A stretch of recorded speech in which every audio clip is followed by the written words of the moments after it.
So we all know, we talk about feminism, we talk about masculine and feminine.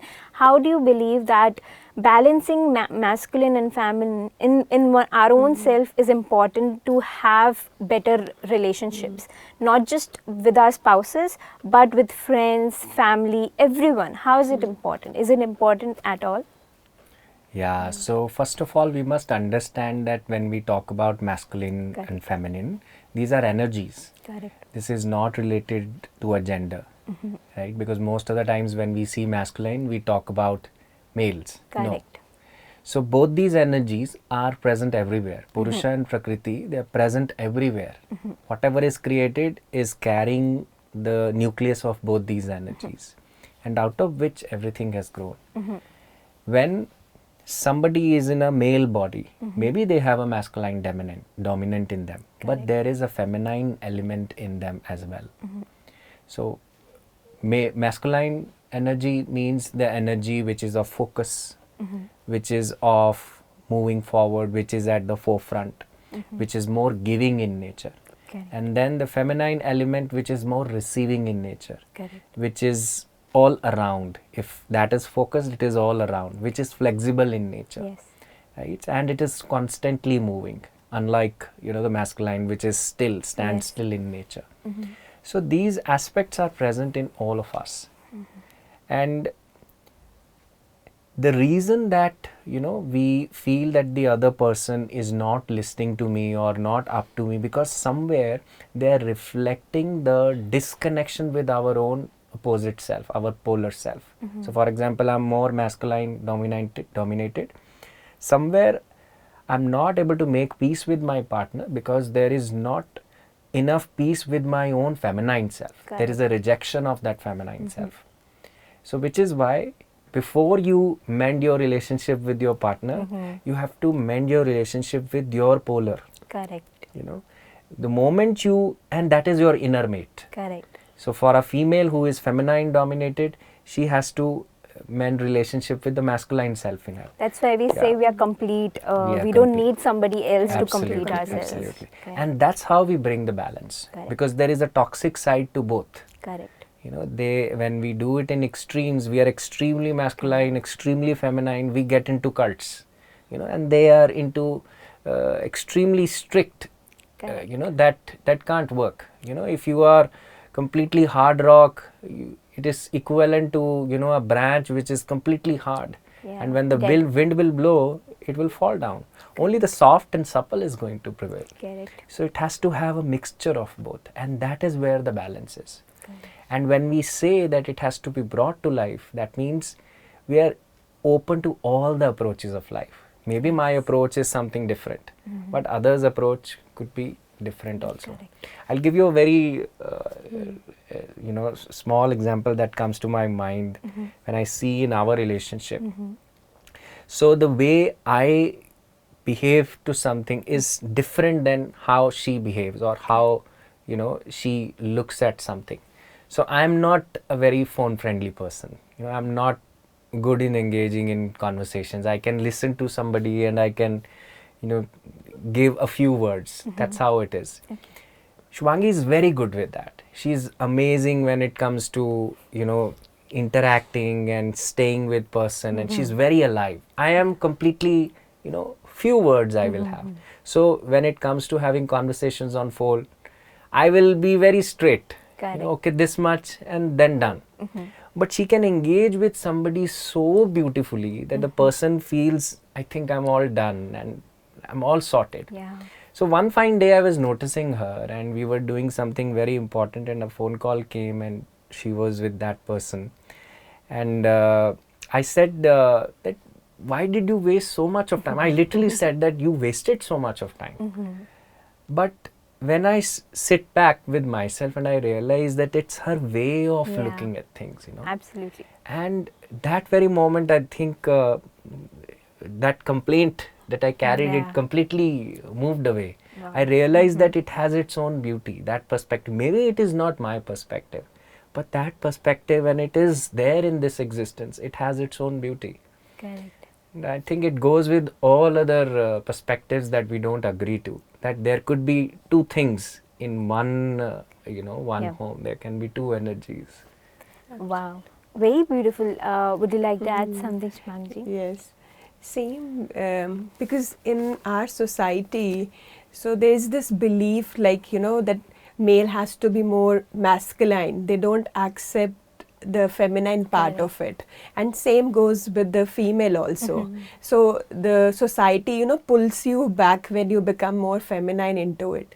But in our home, I would say that while doing this meditation also, we get this understanding of balancing both the element in us. So for example, dinner time, Hitesh cooks food.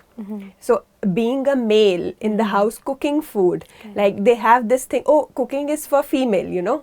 The female looks good in kitchen, not the male thing. So they have this belief, but we feel that it's a nurturance, that how he wants to nurture the family, with food, with how he cooks with love, energy. So that is also important. So that's how we do in our daily life also, to balance both the aspects in our life. So we are somewhere we use our masculine energy, and somewhere we need to be feminine also. We need to accept both the parts, then only we become whole. Like in a cell, we have positive and negative. So it doesn't mean negative is like negative kind of thing. So we have to accept it like positive and negative. Same way masculine, feminine. It's not, we don't need to tag them which is good and which is not so good. So both has an important part, and we have to look like as it is, not differentiating or labeling them into boxes, that this is the part I am liking it, or this is not the thing. So we have to embrace both the aspects in our own self. Wow, amazing. Very, I believe, what we just heard and what we just learned is really going to help you in understanding that we are not separate, we are not different. Even the other person is same, just we have to accept the other person. That's what. And I believe this is what is causing a lot of turbulence in New Age, for say New Age partnership, like, because they have a set mind that this is how it's supposed to be. If the other person is not, then you're wrong for me. Right. So understanding your own self will help other person understand that it's Absolutely. okay. Give them space. And now this word space bring me to my next question to you guys. Like, do you think it is important? Because we have heard that in marriages you're locked, you're just there with each other forever. But having said that, is it okay to have your own space, or going on vacations alone? Is it okay? What do you think? What is your message for New Age couples out there? I think absolutely.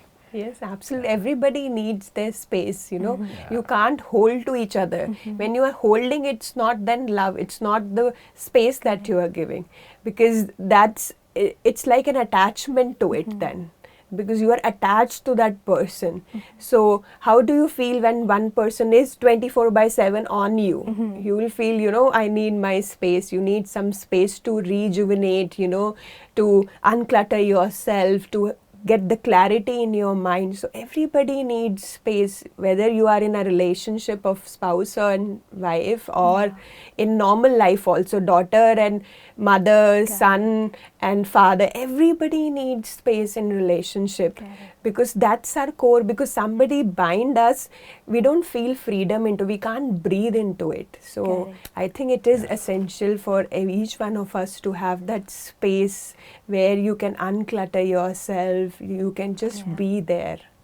So before we ask Hitesh, I want to understand, now that the situation was of lockdown and people were supposed to live in the house 24/7. Now they can't go on vacation. So what do you suggest? What to do? How can one person have their own space and other person can freely give it? Like, what are your insights on it? Right. So as far as the lockdown was concerned, I will say this came, as a gift from the nature itself to all of us, right? So setup is something that we all have this much. You can't operate outside of it. You are in the home, you are in the home.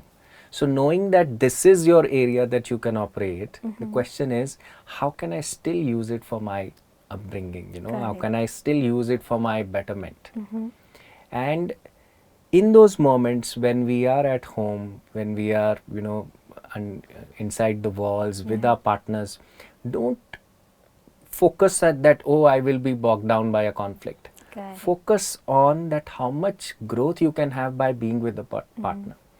You know, I would say that many people have healed their own baggages, their Correct. past karmas by being with the person under the roof. you know. Correct. Very true. And that is an opportunity for us to grow, to become our higher potential, and to be a better human being. Correct. I Very think true. it's the right opportunity that nature is giving us to Yes. take a leap, you know, Yes. to move forward in every aspect of your life, you know, to have that growth, because we are growing, but it's like a leap that you can take a big shift in your life while you are in that walls and working on your own self. So you mean to say growth is always being with group of people or being with family and, you know, your partners. It's not in separation. It's not alone.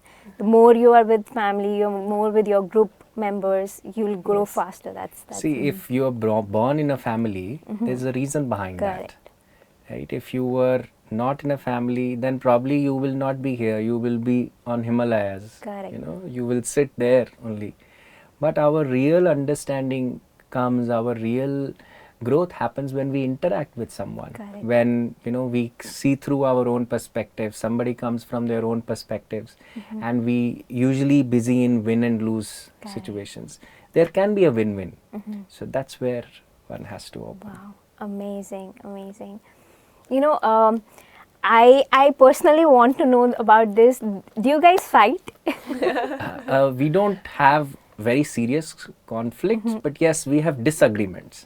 We have disagreements of, you know, this is how it should be, and if they say this is how it should be, but then we don't take it as if very personally to it. We use it as an opportunity to see that something more which is humble and which is more friendly is going to come out of it, I think. If you are given a situation where your opinions are poles apart, how can one find peace with that? So Yeah, So, yeah. yeah, we both can, you know, universe is also teaches us to collaborate. So we also in our relationship where we are feeling that, okay, I want to do my way and he wants to do his way. So collaboration brings us together. Like, okay, I can take your 2 points from this and I can take your 2 points from that, and we can create something else, you know, because we are looking for something else, but we can create, you know, mutually come to the point where we can take whatever you are feeling this is right and whatever his point is right, and we can create together and make a beautiful thing out of it. wow. So that also helps in, I think these insights that we are getting today are really useful for any you know, couple out there, or may it be young or age doesn't matter, because these insights are ageless. And very beautifully, you know, Shubhangi ji just said that collaborating, that's how you create. That's why you know, union happens. That's why two people are coming together to create something new, not just then just stay single if you want to be your way. Very beautifully said. Okay, I'm enjoy. I hope you guys are enjoying this session. absolutely. Awesome. So this brings me to my next question, and this will be our last question for the segment. Then we'll move to our next segment. So my next question is, and it's a very personal question also, if you're comfortable. Like, are you planning for you know, extending your family, because everyone does. So what are your thoughts on it, and you know, how do you think, you know, because it's the next step in your family. So how are you preparing yourself for that step? Yeah. So I think this question comes up, right? And we are asked that, why don't you have a child? Correct. But I think, and we both agree on the same platform. We never had disagreement in this. And I think our focus is not just on a child. Our focus is to have many, many children. Correct. That is what our focus is. Oh, And I that's so think beautiful.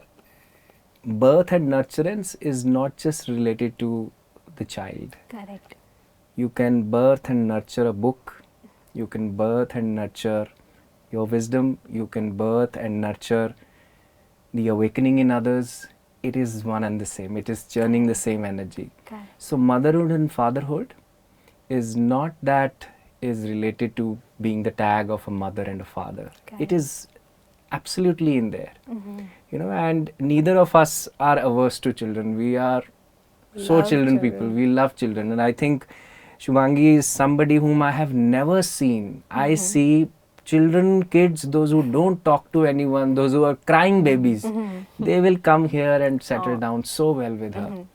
And it's not coming from a space of lack that, you know, we very closely seen our own self, that if it is coming as if I don't have it, it comes from a space of fulfillment. You know, Correct. we feel that we already feel mother, father, and I really don't feel that, you know, just having a child will give us, because our worth is not attached to that child. We are worthy, we were worthy, we are worthy, and we will continue to be worthy.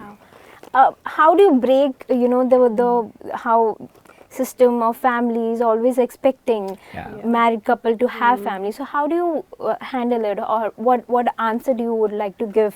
Because there are many women out there who are not do not feel ready, even men. Yes. Because it's again a complete 50-50% partnership. So what do you think? Because under pressure they have to do, because they can't speak their voices. So please, your examples might give them voice. So Yes. So you're right that, you know, your family thinks that you want to have a baby now, start a new life, you know. Now it's so system has some rules to it, that okay, now at this age you have to do this. For example, you have done with your studies. Okay, now you are 25, now you have to get into the marriage. When you are into that marriage and they feel, okay, now you are 30, just plan a baby, you know. So they have set a rule to it. And when you say that I don't want to follow that rule because there is something else that I want to do, the society will pull you back. They'll say, okay, it's not like that, you will not be happy if you are not doing this, or whatever the reason could be. So what we tell to our parents or other people who are saying this, see, we have to see the intention behind it. Why they are saying to have a child, okay, why you want to have a child, we'll ask our parents. Because end of the day, they'll come to that, I want to see you happy in your life. That somebody is there to, you know, take care of you when you become an old person. And you are happy in that. So then I would say that their destination is also happiness. And my destination is also happiness. You know, I want to be happy, and I'm happy in this situation where I am. So I don't need a outer happiness to boost me to get the worth of it. Ki, okay, I am worthy. I am, you know, worthy. Then only I can have a child, or I'm not that if I don't have a child. So both the destination is same, but the ways are different. Correct. So then we can, you know, have a heart-to-heart communication with our parents that, okay, I can understand that where are you coming from, and you want to see us happy, you know. But we are happy, you know, and we are so grateful that you have given our life, whatever we are in our life, it's because of you. And now we become so responsible that we can take care of our life. Correct. And when we having this conversation, they'll understand that, okay, now they are mature, they can handle their life, they can handle their happiness. And when you take the charge of your life, that okay, there's nobody to blame, no blame game is going on, so whatever happening in my life is because of me. So I can handle it. And then they will understand, okay, if you are happy, then go ahead in your life. So that makes and I think, them, the usual way the society looks at having a child is that who will take care of you when you grow old. Correct. Right? But if you're going to have a child from this intention, then child is not going to flourish. The child is going to be busy taking care of you. His sole purpose is somewhere enmeshed. So your worth is being dependent on that. You know, your worth of proving that you're a male, you're a female is dependent on producing a child. This is So how, intention is only wrong. So Absolutely. very nice. and so much burden. We have already given that small child, which is not here actually physically, I have given all the happiness and burden that you have to take the legacy, you know, ahead in our life. So through your love, through your, I would say, through your teaching, you can share your legacy. So that is more precious, and that legacy will, you know, go like 7 generation ahead, maybe infinite in generation ahead. So whatever you send with your wisdom and with your whatever you have, I would say, whatever you have in abundance, just share with it, and you are spreading the legacy. So you don't have to produce a child to share the legacy with everyone. Wow, beautiful. I would like to say every parent, every man, woman should be like Hitesh ji and Shubhangi ji, because once you are conscious and once you are, when you are so conscious about your decisions, your own feelings, the soul that you're bringing, the child that you're bringing will be so conscious in itself, and have a beautiful world to live in. Not. Yeah, and it also gives us a check. Those who want to have children, it's good to have children. Correct. Right? And when you are planning to have a child, check your intention. Correct. Right? You are planning to have a child so that you share your joy with the child, not that you burden the child and make the child the center of your joy. Correct. Right? The child is going to be busy then in this. Yeah. So I think Fulfilling your fears, your intentions. Absolutely. Wow, beautiful. That was so profound. Thank you so much for sharing it. And I know I said it, it's a last question, but with them, I believe we can go on. You mentioned the birth of book. That reminds me of, I want you to share about Sundaram, the book that he has written, and, some wisdom of Sundaram on the message of Sundaram for all the couples out there. Yeah, so Sundaram is basically, Sundaram Speaks, Conversations to Awaken Your Soul's Wisdom. This is the first part of the book. And Sundaram is like speaking to your own soul. Each one of us carries the Sundaram. Right? Speaking to your own soul means speaking to the Sundaram aspect in you. And the basic message of our soul, the basic message of Sundaram is to see beauty in each and every aspect of life. Because it is easy to see beauty in lotus, but we hardly see beauty of the mud. Correct. So if there is no mud, there is no lotus.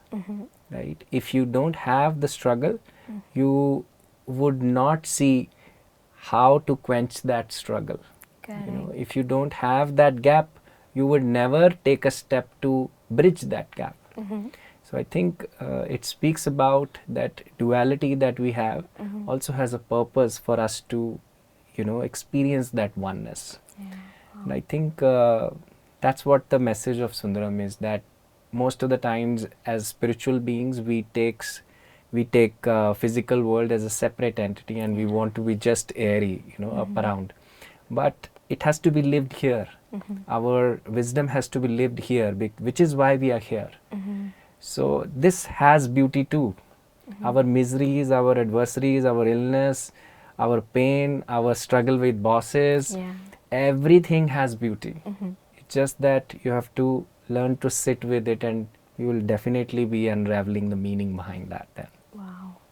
Thank you for sharing that. Wow. And with that, I would move on to my next segment, which is rapid fire. I believe you two know how this works, so not giving rules. So I'll straight away jump into it. So I'm gonna ask one question, and it's for both. Okay. So one by one I move. Okay. So my first question goes to you, Hitesh ji. Tell one quote that Shubhangi ji uses very oftenly to, in any situation, she'll find that quote to say. Life is a celebration. Wow. Okay. For what is one quote that Hitesh ji use very oftenly? Like, given any situation, he'll use that for the. Yeah. The quotation would be that time is precious. We have to make the most of it. Oh, you guys. I think it's gonna be difficult for me, but moving on. What is one dish that even if Shubhangi ji is very polar mood, not in a good mood. So one dish can just give her that smile. I think, she makes dal makhani, amazing dal makhani. So she has to make that dal makhani. Okay, is that correct? Yes, yes, yes. All right. So what is that one dish that can just cheer up him? Rajma chawal. Wow. All right.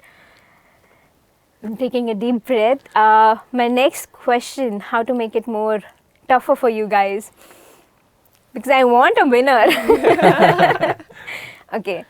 What is that one book that, because there are so many books, but what is that one favorite book of Shubhangi ji that she can open any day? Untold Story of Sita by Dana Miriam. Okay, wow. And for him? For him, I would say the first is the book which is more, I would say, nearer to his heart is first is Sundaram, I would say, and second is Autobiography of a Yogi. That was the first book that come to him as a spiritual book. So yeah. Okay. What is that one song that just listening to that song, even you can't make her smile, but that song will solve everything? I think it's an old song, but Tera Saath Hai Kitna Pyara. Oh, is it true? Oh, wow.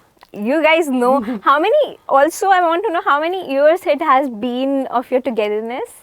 This is the 11th, 12th year. Yeah, in Wow. 2010 we got engaged. In 2011 we got married. Yeah, more than 11 Wow. years. In 11 years, they know each other word by word. So, yeah, for him, that's all. For him, the song is, it just skipped in my mind while you were saying it.